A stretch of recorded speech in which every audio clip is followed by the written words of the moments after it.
Hi, welcome to a quick video on how to use this really great tool. It's an extension called Draftback. This is so awesome for the writing process in using Google Docs. So let me show you how we use it. Here's a document that I created, and as you can tell by the text, if you're reading any of it, I spent a lot of time and effort thinking about it and putting it together for you. So now, if this was an assignment and I was going to turn this into a teacher, I click the Turn In button. I'm using Google Classroom. Now my teacher might want to see how I actually got all of this written down. You know, did it just appear like with a copy paste or what? So in order for my teacher to do this, she clicks on the Draft Back button. And you can see that when I click the draft back button, that there are 342 revisions just for this one little piece of, this one document right here. I don't have much writing on it.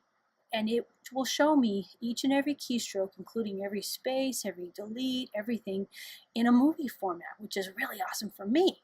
So now as a teacher, I can sit there and I can see where they've erased words, where they've gone back and they've added other words, and it helps me to understand that what they know about the writing process.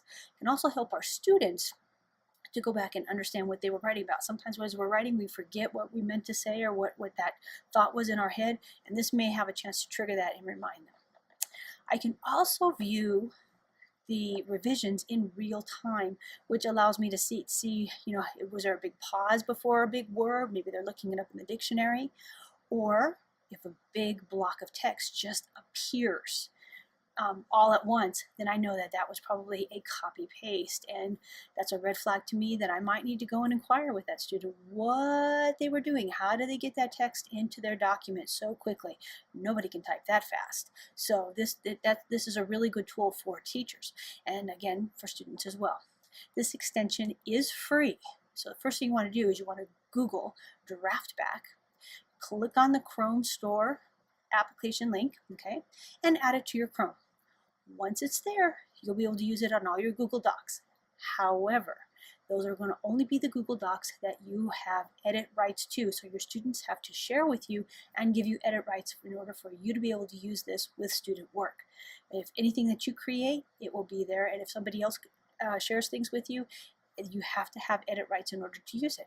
Well, give it a try because it is awesome.